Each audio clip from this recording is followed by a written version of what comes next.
Let's get into these sports with our favorite sports reporter. Turn it all the way up. Everybody, lift it up. Everybody, stop what you're doing. And listen to me. Alpha Male. What's going on, everybody? You already know what time it is. It is me. He is I, and I am him. I am he that they call the Alpha Male. Welcome to AlphaMale Sports, everybody. Woo! I knew it. I knew it. I knew it. I knew it.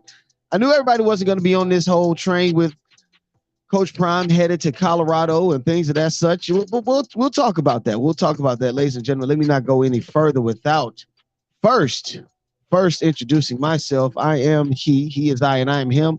I'm he that they call the Alpha Male. Welcome to Alpha Male Sports, everybody. Glad to see you all today. It's March 2nd, the second day of March. Ooh, I am so excited for March. Let me go ahead and just turn this down. And as you know, the reason why I'm so excited about March is because of yes, y'all. March Madness is on its way. March Madness is starting. Just this last week, we had about 2 or 3 different conferences conclude, or they are in the process of concluding. I think they're actually in the middle of their conference tournaments. The SIC tournament currently is going on right now. The CIAA conference had already concluded last weekend. And then, of course, other conferences, as the weeks go by, I think by mid-March, all the conference tournaments will be over with. And at that point, it's going to be the NCAA tournament, which will be exciting. I'll be excited to see. As far as the home front, my Benedict College Tigers currently right now, shouts out to my Benedict College Tigers. I'm showing y'all the band right now. You know what I'm saying? You understand me? Showing y'all the football team as well. But the basketball team, the men's basketball team, they have advanced. Last second shot to advance over the Lemoyne Owen Magicians over in the SIAC tournament. That's going on right now down in Savannah. If you guys were watching last week, I had a gentleman on by the name of Justin Longstreet, senior point guard out of the Clark Atlanta University men's basketball team. Of course, unfortunately, they did not advance. They did not beat Lane. They were facing Lane College, and then with hopes to facing off against Morehouse, whom I saw them play earlier this year, and they single-handedly dominated Morehouse, to be honest. But unfortunately, they didn't get that chance. But still, I want to give you know what I'm saying, just a major shout out, major kudos, and a major round of applause to Justin Longstreet, the Clark Atlanta men's basketball team. I've seen them for years. And no, I'm not talking about, my father and his time there and me as a child at Clark Atlanta. If you know me, you know my history, my family and stuff like that. My dad has been a college football coach, for a good chunk of my childhood. And then, I spent a lot of my time at Clark Atlanta and stuff like that, on the football team and stuff like that. So regardless of that, I have also had my own time at Clark, visiting Clark and things of that such. And, I called the girls basketball games, called the homecoming football games and stuff like that. So, I've enjoyed myself over at Clark, and they will always get my full support. But at the end of the day, I am a Benedict College alumni, former member of the football team. You know what I'm saying? A duly initiated member of the Gamma Pi chapter of Alpha Alpha Fraternity Incorporated, like all that good stuff. You know what I'm saying? So let's not get it twisted. I am in no way, shape, or form. I'm in no way, shape, or form, going to be choosing Clark Atlanta over Benedict. Ever. Just want to point that out. But anywho, let's go ahead and just jump right into it, man. The news that was, I don't want to say it sparked outrage or anything like that, but it was definitely a very big deal. Was the news of Jalen Carter, University of Georgia standout defensive lineman. He was at one point at the combine in Indianapolis, but unfortunately had to leave the combine due to some new developments in a case that we all knew about not that long ago. If you guys can remember the fatal car crash that took the lives of UGA former UGA offensive lineman and teammate of Jalen Carter, Devin Willock, and UJ staffer Chandler LaCroix. We all remember that. At one point, it did seem as if it was an accident or an unfortunate event, but there have been new developments, and this involves the University of Georgia former defensive lineman standout Jalen Carter. And Jalen Carter, unfortunately, had to leave the combine. According to ESPN.com, Jalen Carter, the police have secured arrest warrants for the former University of Georgia star, stemming from the top NFL draft prospect. He was alleged of being involved in a fatal car crash, dealing with his teammate. Now, if you guys know anything about the story, originally the police initially ruled the crash to have been a single vehicle accident. But what now is showing out is that Jalen Carter at one point was at the scene of the crime. Well, I won't say crime. He was at the scene of the accident originally, left the scene of the accident, then returned. And what is being said now is that he does have some involvement with the crash, unfortunately. He has been brought up on misdemeanor charges. He did turn himself into authorities last night around 11:30 on misdemeanor charges. And he was soon released after he posted bail. So that's just an extremely unfortunate incident with the University of Georgia, coming off of their second national championship in 2 years. And Jalen Carter is an exceptional talent, an exceptional kid. I do hope that he is able to find some type of peace outside of this situation. I mean, knowing that, I guess had something to do with the death of a teammate or your teammate, I couldn't imagine how tough that would be for Jalen Carter. But unfortunately, that is just the truth that we have to deal with. So looking to see what will happen after this. If I assume if he's not going to participate in the combine, I would assume that he would find some way to have some participation in the University of Georgia Pro Day, though I'm not sure if that would look good or go over well. I don't know. Nowadays, it's a lot about the optics and how things look, and I just don't know how UGA is approaching this situation. Again, Jalen Carter did turn himself in to authorities last night around 11:30, and then was soon released after he posted bail. So, we'll see how this goes, especially on a weekend like this weekend, with the combine going on right now. Yesterday, players were open to the media. So anytime any media personnel would have been able to have asked him, but unfortunately he had to leave. And as this weekend goes by, I'm going to be keeping up and keeping in tune with with the combine. Today, March 2nd at 3 p.m., the defensive linemen and linebackers, they're going to get their field exercises. Friday is going to be the defensive backs. Saturday will be the quarterbacks, wide receivers, and tight ends. Sunday will be the running backs and offensive linemen. Don't know when the punters and kickers are going to be, but as you can see, that's the lineup as far as the events that will be going on with the NFL combine. Now, there's a lot to say about this year's quarterback class. A lot of times what I found out in time going on, I found out that the NFL draft, or the combine, if you will. Well, no, the draft. My apologies, the draft. There's always going to be one position, one, maybe two, sometimes three, and rarely 3 or 4.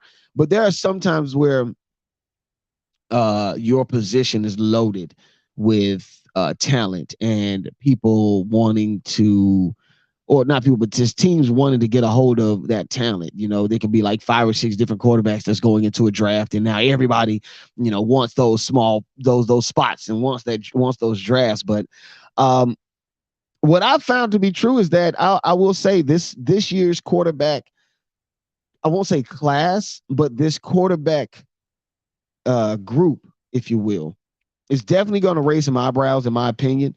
And it surely is the talk of the town right now. I mean, you got Bryce Young, who is the prospective #1 draft pick of all time. Not all time. I'm sorry, not all time this year. Woo. Yeah, the number one draft pick this year's draft, and it's created some controversy just a little bit. Here's why: because the Chicago Bears right now, they hold the number one position, right? They're the team with the worst record, if you would. Normally, that's how it plays out. Worst record, get the first pick. And with that, it does create somewhat of a, makes you want to ponder or wonder, like, okay, do the Bears intend on moving on from that number one spot? Do they plan on selling that spot and moving down in the draft? I've heard some things, some chambers that the Bears could even also look to trading not Bryce Young, but trading Justin Fields and go ahead and taking Bryce Young as the number one draft pick in this year's draft. But then again, if you look at the draft order, a lot can be said for the Bears, as well as the Bears could really make some major changes and major progress if they were to move down.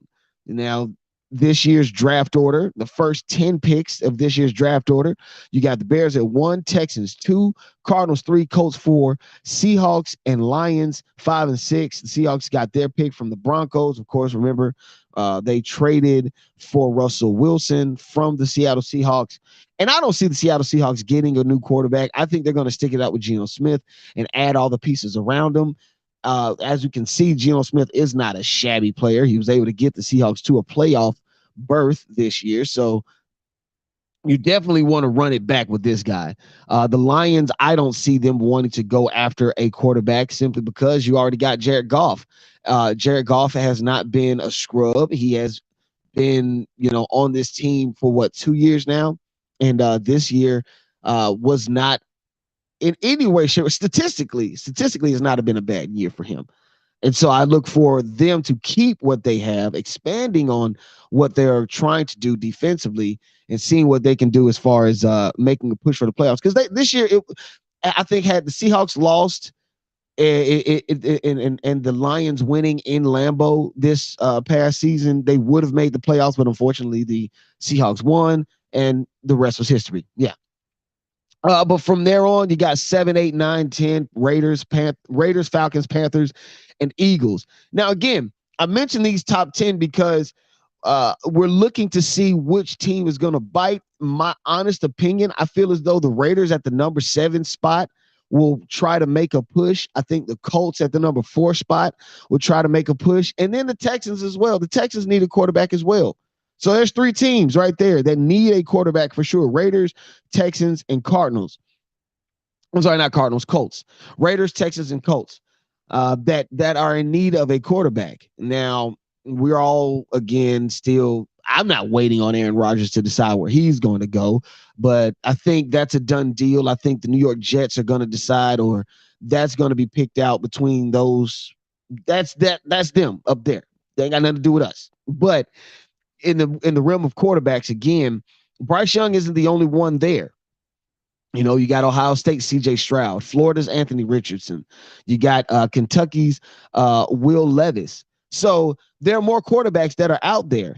And so I don't necessarily expect for C.J. Stroud, like all these other quarterbacks, to be picked.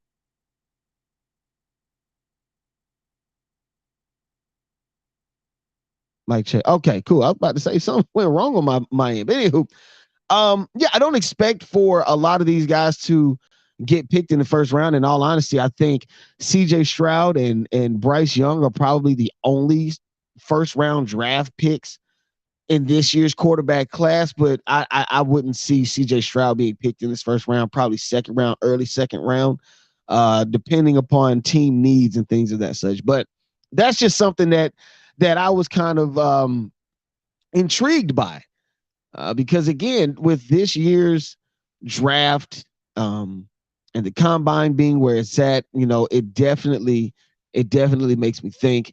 And again, even in the local market, even in the local market here in Atlanta, what's crazy is that we're always looking for the next quarterback, right?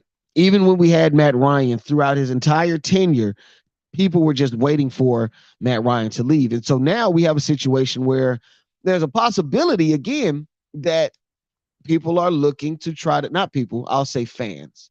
Fans are trying to find a way to see if it would make sense for the Falcons to go and pick up a quarterback in this draft.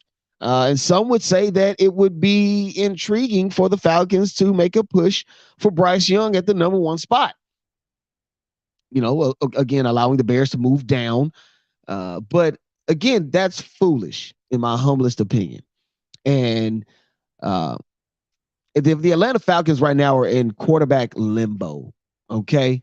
Quarterback limbo. Last year, multiple games lost by less than 3 points or 3 points or less.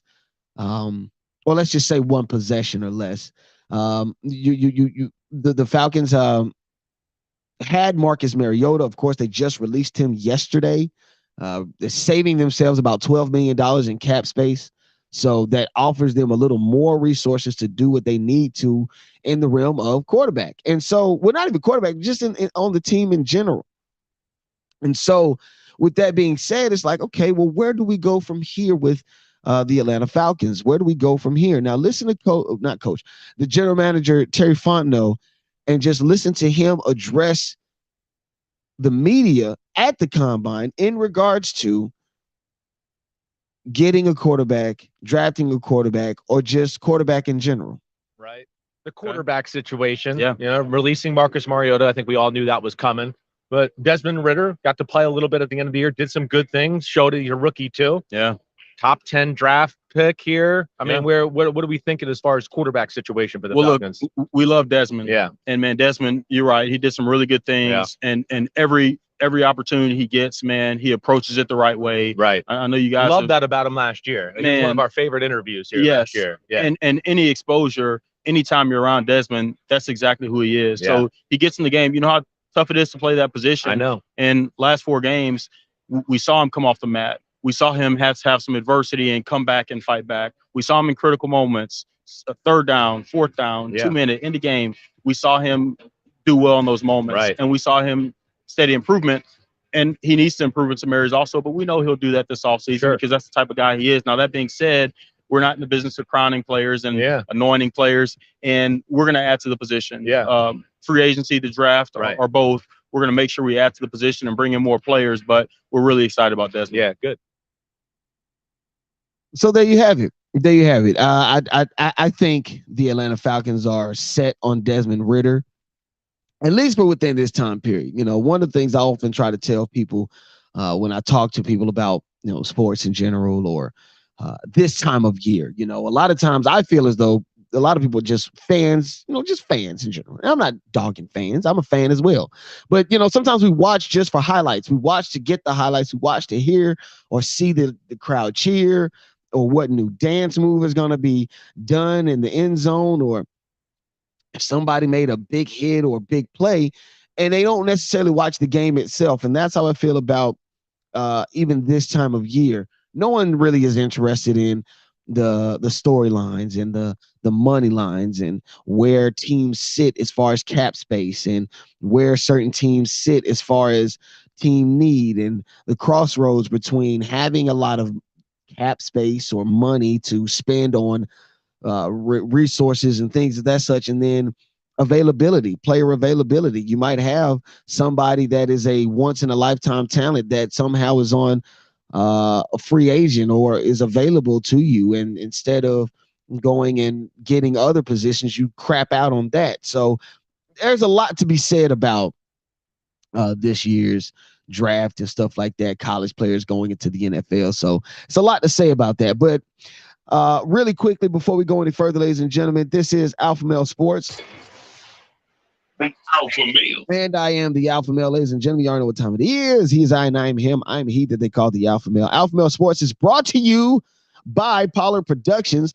Pollard Productions, yes, all types of podcasting, all types of production, all of your production needs. Make sure that you tune in with us as time goes on. We will be jumping that off shortly. So make sure that you guys stay tuned to AlphaMale Sports Date Night with Walton Ray. All of our different things on all of our platforms. You can catch us. A matter of fact, let me go ahead and give you guys some of the information where you guys can follow myself, my wife, my sports page, all of those different things. Here's where you can find us. Of course, first, You can find me on my personal Instagram, radio6_Raheem. That's radio6_Raheem. You can also catch me on IG on AlphaMale Sports, all one word, AlphaMaleSports. You can also catch me on Twitter at AlphaMale Sports 88. AlphaMale Sports 88. Now you can check out Date Night with Walton Ray, Date Night with Walton Ray, Date Night _Walton Ray, Date Night _Walton Ray. You can find my beautiful wife, Rachel, at good_jeans. I never understood what that is. Good_jeans_, good_jeans_. And then, of course, you can follow Date Night Walton Ray on Twitter at Date Night _WR. So, yeah, just want to point out that, do some little, do some home things and stuff like that. Get the home together. Get you guys following us and following all of the things that we got going on social media. Because trust me, it's getting light. It's getting lit. I'm telling you. But anywho, ran across a story on social media in regards to Coach Deion Prime Sanders, former head coach of Jackson State University, now head coach of the Colorado Buffaloes, the Colorado Buffs. Not gonna lie, that black and gold does look good. Kind of reminds me of right there. Yeah, it reminds me a little bit of that. Yeah, man, a lot to say about Coach Prime. And back to him, I'm a big fan of Coach Prime. I mean, really big fan of Coach Prime. I love what he's doing as far as the college football space. I loved what he did at Jackson State. I wish nothing but the best from him. I wish nothing but the best of him. I really don't. I wish nothing but the best. But at some point, I knew there was going to be a point where we had to draw the line. And when I say we, I mean everybody in the HBCU diaspora, everyone in the HBCU realm. It's just a point where we have to draw the line. And, this isn't the first time that this has happened, but I want this to be the last. Okay, Coach Prime, I want you to hear from me first. I want this to be the last time we hear of this situation. We'll do it. Yes, sir. I know you're meeting a lot of people, so we're happy to reintroduce ourselves too. At HBCUs, it's kind of traditional that the band kind of coincides. I know it's a difference, but it don't have to be. We like one big happy family. So we go as you guys go. Certain things we like, certain things we don't like. And I want to just get on the same page. And we're probably going to have a new theme song that I want you guys to get, and it's not hard. And I think you can knock it out of the park because it's kind of a band type song, Coach Prime. Here's the deal, okay? And if you haven't seen it or don't know what I'm talking about, go to Well Off Media on YouTube. That's his son's page. Go check it out. And it's Coach Prime sitting with the band directors and the dance team directors at the University of Colorado. And I don't mean to be prude or harsh or mean, but you're not gonna get that at the University of Colorado. You will not get that at the University of Colorado. For one, geographics, okay? This is in Boulder, Colorado. I don't even know if there is an HBCU within 100-mile radius of the school. Okay. That's for one. For two, who are they going to collaborate with? Because then that means that they're going to have to go to some HBCUs legit. They're going to have to go to a Grambling or a Jackson State or a Tennessee State for that matter. That seems to be a little bit closer, but that just doesn't fit, sir. You're not going to get this there. You're not going to do that. You're not going to get this there. And that is in no way, shape, or form a slight on the University of Colorado. That is not a slight on white people or PWIs in general, but we already went through this once before. You guys forget it was just last year or the year before. It wasn't that long ago where a young lady caught a lot of flack for starting an HBCU like dance team on the University of Southern California's band. Or I don't even think they were even associated with the band. They were just girls dancing with USC and stuff on their uniforms. So Again, I'm not against it, but I just gotta. This is where I draw the line. You decided to leave. I stuck with you on that, Coach Brown. You decided to leave Jackson State, and I was with you on that. You deserve to go and do what you want to do and advance yourself. But this is where we draw the line right here. Okay, you can't bring HBCU culture to PWIs. It just, I don't see it fitting. Tell me if I'm wrong. Tell me if I'm wrong. Y'all leave a comment in the comment section. Tell me if I'm wrong, but I just don't see how it is possible. Somebody like myself who has grown up in HBCU culture, literally grown up in it. I don't know. I've never seen the University of Georgia have that kind of swagger. I've never seen the University of South Carolina have that kind of No, none of them. I just don't see it. Yeah, I mean, we'll see how it plays out. If Colorado can do that, if they can mimic it, this really has the potential to be like one or two things. It could be incredibly great. Like they could be incredibly great. They could really find out what Coach Brown was talking about, and they can literally fulfill that to the fullest. I mean, it would be awesome if they'd be able to do that. But then on the flip side of it, this could be completely horrible. This would be terrible. You would have like girls trying to do all the dance moves and stuff that they see. So I'm interested. Again, Coach Prime, I want to point this out. You will not get this in Colorado. You won't see it. You just won't see that. But that is what it is. I'll leave that to you, Coach Prime, because that's none of my business. We don't have time for childish games. Yeah, boys, don't play, man. Okay, except for that one. Keep it locked with the AlphaMale. So, ladies and gentlemen, y'all know what time it is. It is me, he is I, and I am him, I am he that they call the AlphaMale. Quick trivia moment for you all. Who was the last player to ever don the number 0 in the NFL? Who was the last player to ever don the number 0 or 00 in an NFL game? Okay, I'm making multiple choice just in case you guys don't know. Okay, Johnny Olszewski, Obert Logan, Ken Burrow, or Johnny Clement. Okay, Johnny Olszewski, Obert Logan, Ken Burrow, Johnny Clement. Those are the 4 names offered to you.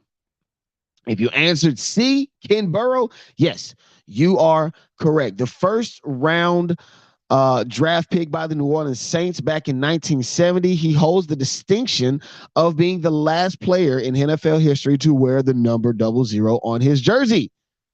Why is that even relevant, and what does that have to do with anything? Well, just want to give you guys a little bit of a tidbit, because as we usher out of last football season into the next, you got the draft and combine going on right now, and a lot of colleges are getting ready for spring ball, and we're on the back end of the season, if you will.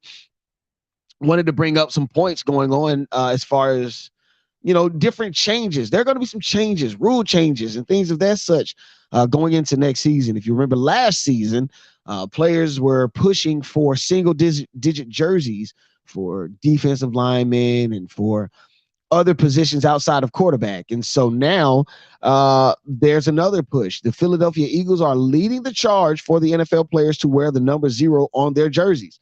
In recent years, the league has relaxed its rules on jersey numbers by allowing more players to wear single-digit jerseys, as well as allowing defensive players to wear numbers that were previously only permitted for offense. Reasons for the change include NFL teams having more wide receivers on their rosters than they used to, necessitating more use of numbers outside of 80, and some teams worrying that as they continue to retire numbers of past greats, there won't be enough numbers left for the current players. Here's what I say you do to circumvent that part, where you're saying, running out of numbers because you're retiring greats. Just put them into the Ring of Honor and stop retiring numbers. Unless there is a traumatic event, I hate to bring it up, Kobe Bryant, when he passed, that was a traumatic event. I can understand the Lakers retiring number 8 and number 24. But let's stop doing the whole retiring numbers. That would save a lot of that right there. Stop retiring numbers. That's for one. But for 2, I do think this is pretty cool. Number 0 and number 00 have both been used in the NFL in the past, but the league decided 50 years ago to take stricter rules about jersey numbers. In 2020, the NCAA changes rules to allow players to wear a 0 on their jerseys, and the NFL may follow suit. So that could be cool. That could be cool. I think that would be all right. I don't think that's a I don't think that's a bad thing. I don't think that's a bad thing. That's pretty cool to see a 00. I'd be intrigued to see what player does wear 00. I'd be intrigued to see which player does so. I don't know. And just a little tidbit. Anywho. AlphaMale Sports. Sports and entertainment. Yes, ladies and gentlemen, y'all know what time it is. It is me. He is I, and I am him. I am he that they call the Alpha Male. We're on the back end of the NBA season as well. Springtime, I swear, it's like we're on the back end of everything. Also, it feels that way because the NFL takes up most of the year, spanning from September, really from July all the way until the next February. So the NFL really takes up a lot of the season, or at least a lot of everybody's attention during that season. Baseball comes to an end and stuff like that, but that is what it is. But when you look at the NBA, we are on the back end of the NBA season. It's about 20 games, 22, 23 games, depending upon who your favorite team is right now. It's about 20 some odd games left in the season right now. Teams are really fighting for position. Not that long ago, the play-in tournament was added to the NFL playoffs. I mean, the NBA playoffs. And I feel as though that's like really the best. That's the best addition. It makes the playoffs more enticing, makes the final 5-6 games that more interesting, makes players want to play harder going into the playoffs.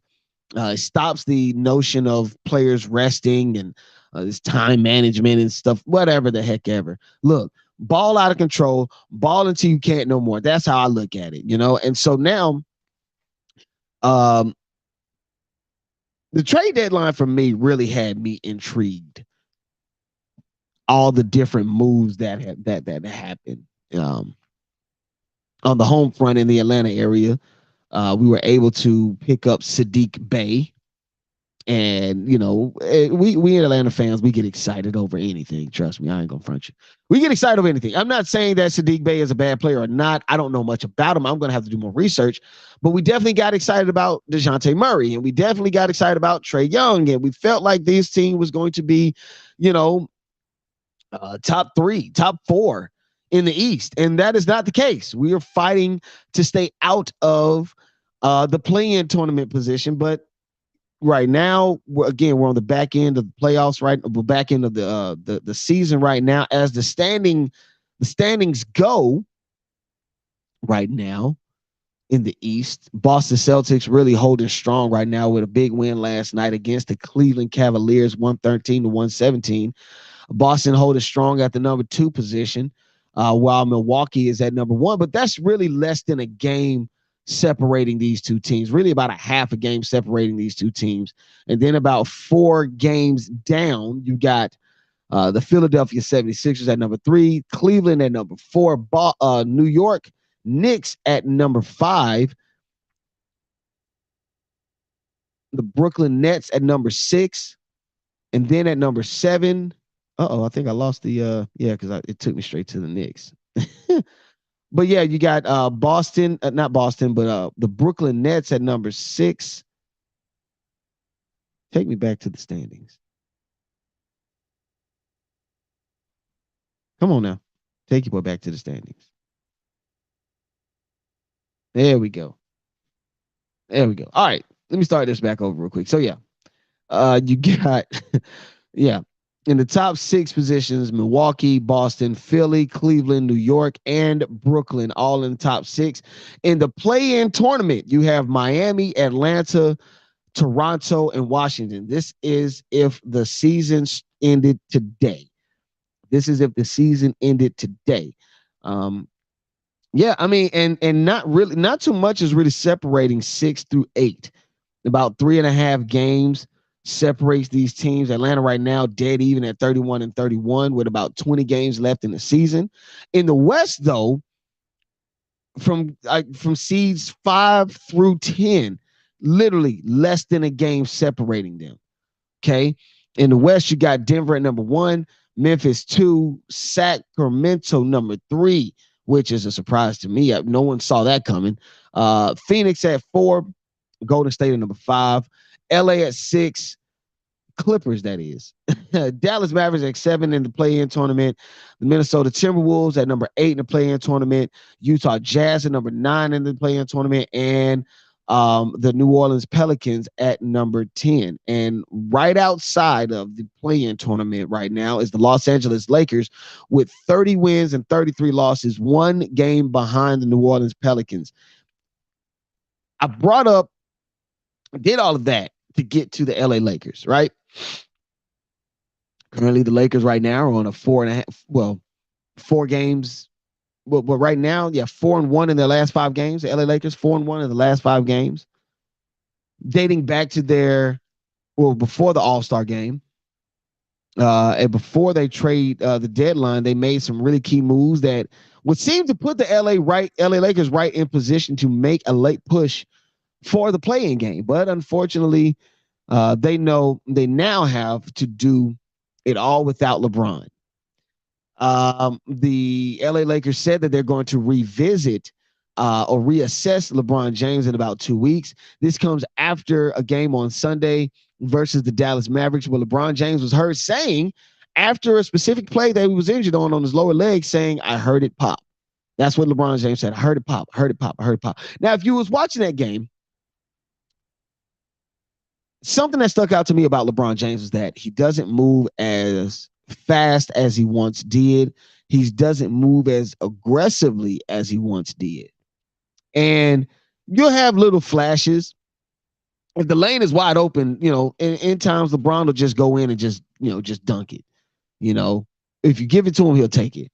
But in past years where I've seen LeBron legitimately take the soul out of a player, he sees a big center standing in the middle and it's just him in the center. Normally LeBron would just go up and just, he'd hang his legs over his shoulders. That's how LeBron really normally was. This particular play that he was hurt on, same situation, center by himself, LeBron James cutting to the basket, perfect pass from the point guard. He looks like he's going to go up. No, let me pump fake, dribble a couple, pump fake again, and go for a back fadeaway shot or whatnot. Unfortunate truth is that something happened to him, because of course he followed up on Instagram and Twitter and showed his ankle inside of, I guess, what could be a medical sock or something like that. And, he just said, "This shit sucks." But LeBron James now, unfortunately, he's in a situation where he has to wait about 2 weeks. Again, the Lakers said that they will reassess LeBron James after 2 weeks. I know that LeBron won't say anything about his ankle because mathematically the Lakers are still in it. Again, they are still in it with only 1 game separating the New Orleans Pelicans and the LA Lakers. I feel as though the Lakers are still in it. The only difference is that what happens if the team falls apart? What happens if they end up on a losing streak for more than 3 or 4 or 5 games? What if they find themselves drifting out of playoff contention? What happens then? Right now, the next game is on the 3rd, which will be tomorrow versus the Timberwolves. Timberwolves right now, they sit at the number 8 position. So again, this is a good chance for the LA Lakers to get some positioning in the play-in tournament, or get some positioning to get into the play-in tournament, and hopefully find a way for them to get into the playoffs. Again, it's so much to be said about the LA Lakers. And it's unfortunate to see a team like this go through the certain things that they've gone through. Just in regards to where they came from in the bubble, it's going to have an asterisk. The bubble championship to me is going to have an asterisk. It is what it is. I'm sorry, but that's just the truth of the matter. There's going to be an asterisk behind it. Now, something that did jump out to me. You know, we talk about LeBron James being out for about a couple weeks. Shouts out, major shout out to Kevin Durant for returning last night versus the Charlotte Hornets. They were in Charlotte, actually. Kevin Durant made his first appearance with the Phoenix Suns. That was really like a major landmark trade for really for the NBA just in general, just a really big trade. And right now, man, that was a really good look for him. KD had 20, I think it was like 23 points on like 27 minutes. And I read yesterday that it was going to be limited minutes. I thought he would have had limited minutes, but he was about only 3 minutes off every other starter on the team. Like every other starter on the team had 30 minutes. And KD had 27. So, you know, it looks good on that end. And I'm glad that KD was able to get in. They were monitoring him very closely leading up to this game. And he showed out. He did a good job. 23 points. That is impressive. But not all the national pundits feel the same way. When it comes to being mentioned with some of these other guys, he's going to have to win a championship where he's the leader of the team and he's the best player. Or he can't join a 70-some win team and then win a couple championships. But everywhere else he's been, he hasn't been successful. So that's the standard I hold him to. If he want to be on a level with LeBron and Kobe and those guys, he's going to have to be the best player as the leader. As you can hear, that is Charles Chuck Barkley. He went on to say, you know, some other, he went on to explain himself even further. And this isn't the first time Charles Barkley has said this. He said, you know, sometimes you have to drive your own bus, you know, and he keeps harping on KD simply because of the fact that, you know, he left OKC when he was a free agent to join a 70-something win team in Golden State, who they lost to the previous year. You know, gave up, I think, a 4-game, gave up a 3-1 lead in the Western Conference semis to then Golden State, who would then, of course, go on to win lose the championship to the Cleveland Cavaliers. And so he joins that team the following year. And Charles Barkley has not held his tongue on KD in regards to that. He has not held his tongue not one bit, because I kind of get it. I kind of get it a little bit, but I've also always said that every number one has a number two that is either just as good or equal to them. So whether or not you feel as though KD is invalidated his 2 championships and his MVP and his MVPs with his finals MVP with the Golden State Warriors, if you're going to discredit that, you know, there's a lot of other players that are going to be discredited as well. I mean, I understand, again, Charles Barkley would go on and elaborate and list, like, I think a list of his former teammates. And they would say, I think he went on to say, like, no one is going to say their names in the newspaper. They're just going to say Charles Barkley didn't get his job done with the whatever team he was playing for. I think he was playing for the Suns at the time. Ironically so, right? And so, you know, I don't know. I don't feel as though, you know, KD's championships are invalidated. Again, I understand where he's coming from, because if you're going to be listed in the greats, you know, Kobe had that asterisk over his head for a while that he can't win one without Shaq. He went and won one without Shaq. LeBron had the asterisk over his head. You know, one was that he wasn't going to win a championship. He went down to Miami and won 2. But then after that, it was like, well, he can't win another one. Well, then he went to Cleveland and won 1.